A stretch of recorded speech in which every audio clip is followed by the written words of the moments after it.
Baiklah, terima kasih untuk kesempatan yang diberikan. Saat ini kami akan mempresentasikan materi mengenai alinyaman horizontal dengan anggota kelompok Muhammad Rifki Temo, Hizkia Rumuat, Priscilia Memonto, Jiliani Momongan, dan Lindsay Limbong. Next.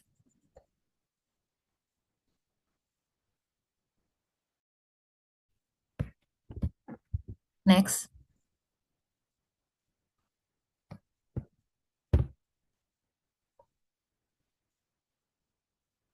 Alinyaman horizontal atau trase jalan adalah proyeksi sumbu jalan pada bidang horizontal.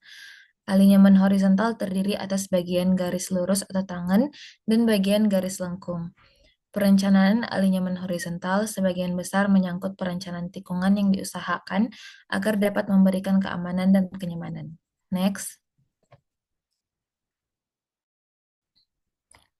Selanjutnya mengenai kemiringan melintang pada jalan lurus, di mana kemiringan melintang disebut juga dengan EN atau I normal. Kemiringan melintang ini bertujuan untuk mengalirkan air yang jatuh di permukaan. Dengan nilai I normal tergantung pada jenis lapis permukaan. Namun pada umumnya nilai I normal yaitu 2% dari garis tengah atau center line ke arah luar. Next.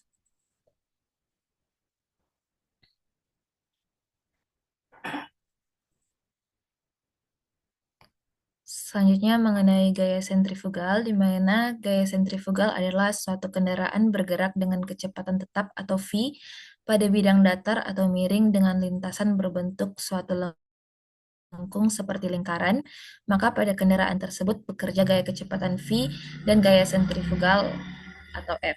Gaya sentrifugal mendorong kendaraan secara radial keluar dari jalurnya, berarah tegak lurus terhadap gaya kecepatan V. Gaya ini menimbulkan rasa tidak nyaman pada pengemudi. Next.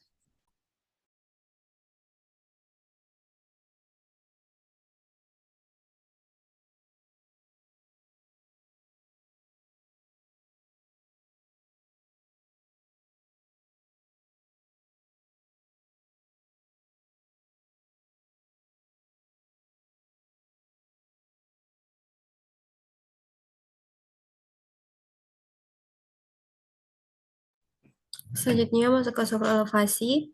Superelevasi adalah kemiringan melintang pada suatu tikungan yang berguna untuk mengimbangi gaya sentrifugal dari kendaraan yang berjalan pada tikungan. Superelevasi, faktor gesekan sisi, kecepatan rencana, dan jari-jari lengkung mempunyai hubungan sebagai berikut, yaitu superelevasi tambah faktor gesekan sisi sama dengan kecepatan rencana kuadrat dibagi dengan hasil dari penjumlahan 127 dikali dengan jari-jari lengkung. Next.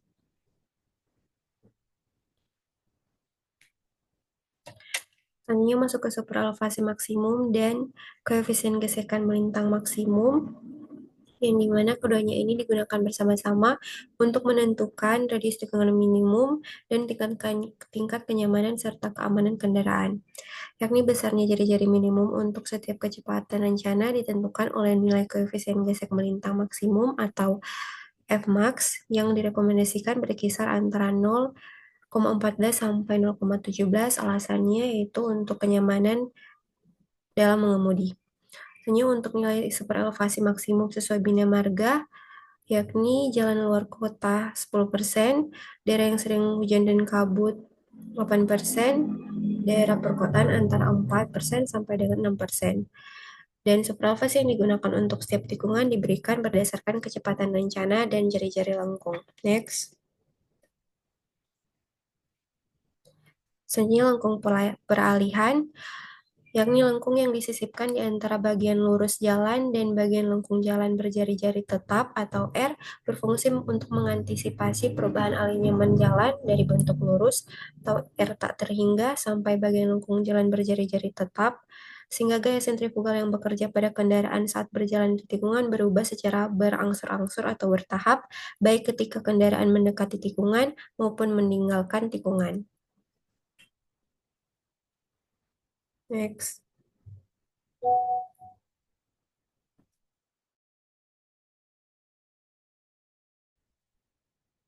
Lengkung for circle disebut juga lengkung melingkar utama. Circular surfer yaitu bagian jalan dengan radius R konstan dan sudut pusat tertentu.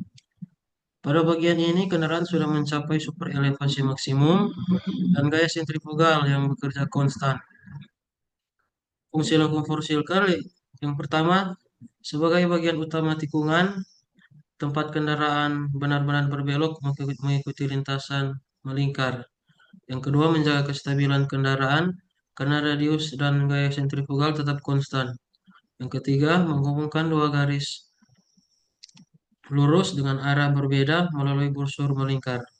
Yang keempat, menentukan besar sudut tikungan atau delta yang terbentuk antara dua garis lurus. Next.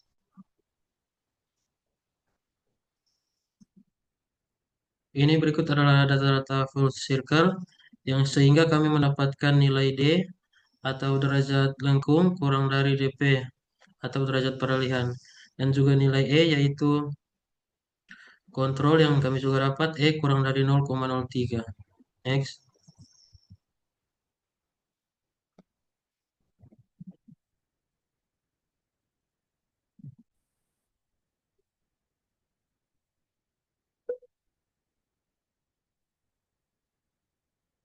Baik, kali ini adalah perhitungan lengkung, derajat lengkung atau D, sama dengan 1437,4 dibagi dengan RC, sama dengan sebesar 850, mendapatkan hasil sebesar 1,685 satu derajat. Derajat peralihan atau DP dengan rumus 1781 dikali dengan super elevasi maksimum dengan kecepatan rata-rata dipangkatkan 2, dimasukkan nilai 181.781 dikali 0,1 dibagi dengan 37 pangkat 2 didapatkan 13,278 derajat. Untuk syarat lengkung FC adalah D lebih kecil dari DP. Didapatkan hasil dari perhitungan di atas dengan datanya oke sebesar 1,6851 lebih kecil dari 13,278. Lalu menghitung nilai super elevasi untuk syaratnya yaitu D kurang dari DP digunakan persamaan E1 sama dengan dalam kurung minus 0,00015826 dikalikan dengan D pangkat 2 ditambah dengan 0,0075250038 dikalikan D. Didapatkan nilai E1 sebesar 0,012238 sekian. Dengan syarat lengkung FC adalah superelevasi kurang dari 0,03%. Maka lengkung ini memenuhi syarat lengkung FC.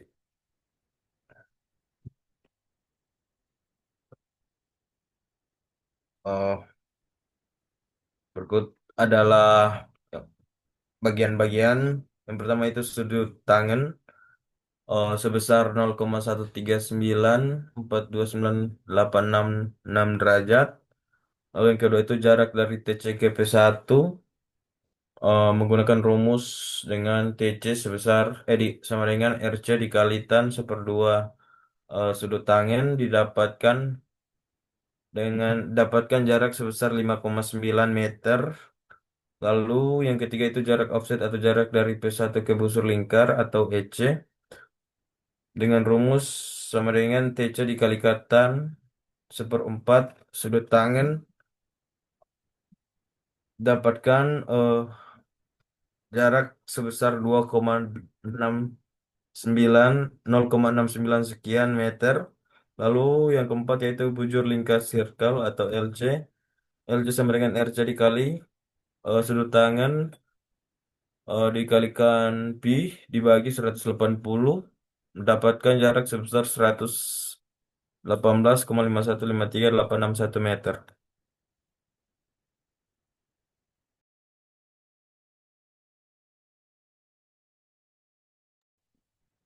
Selanjutnya superelevasi, di mana tabel di bawah ini merupakan data superelevasi dan diagram di sampingnya merupakan diagram hasil dari superelevasi. Next.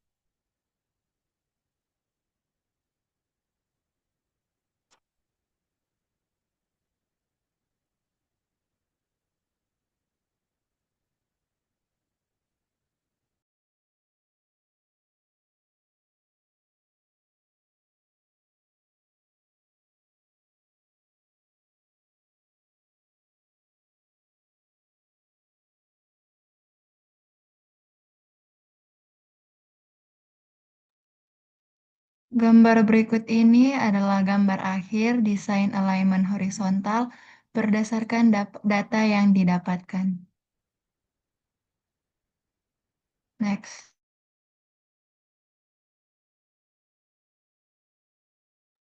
Demikian presentasi dari kelompok kami. Terima kasih.